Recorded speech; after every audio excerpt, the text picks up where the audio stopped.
Dahil nga may bago akong panganak na aso, naisipan ko maglaga ng malunggay na may kalabasa at ata. Isa rin kayo sa may mga pets na alaga para to sa inyo. Huwag po kayong maglalagay ng kahit anong preservatives or asin. Laga lang guys ha, para hindi po sila magka-UTI. Mainam po ang malunggay or mga gulay at lalo na po atay kung may bago kayong panganak na aso.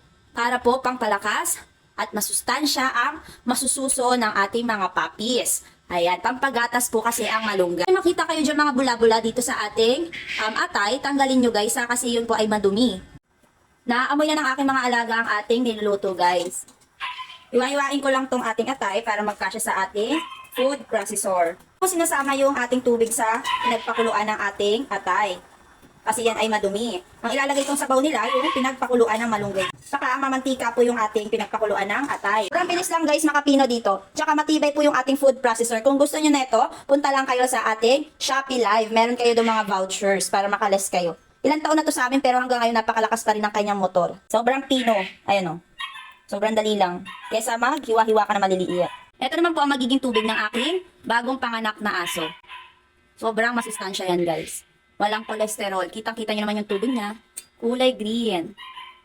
Tapos yung pinaglagaan natin ng atay guys, itatapon ko yun kasi mamantika. Ngayon naman, isunod naman natin ngayon ang ating kalabasa at malunggay.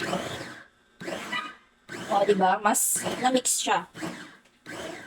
And then, mas maganda rin to guys para hindi na sila mahirapan pang ngumuya-nguya. O, diba? Halong-halo yan guys. Kasi minsan napili lang nila yung kinakain nila eh.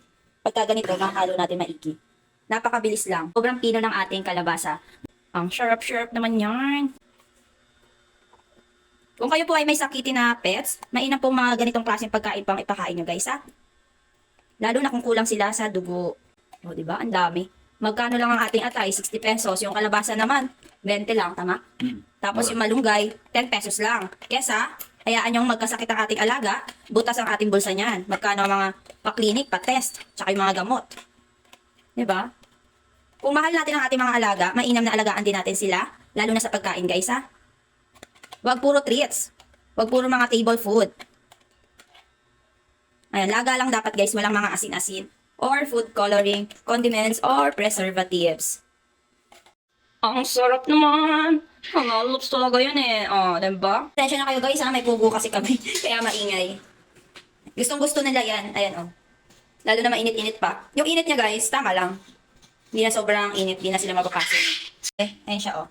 Tuwang-tuwa yan pag mga ganyang pagkain. Gusto niya yan. Ayan na siya. Oh, diba? Kanina punong-puno to eh. Ngayon, konti na lang. Very good talaga itong baby Amira namin, no? Sobrang lalakas dumede ng ating mga puppies, guys. Ang lulusog. Hindi mo akalain na 5 days lang yan. Ayan.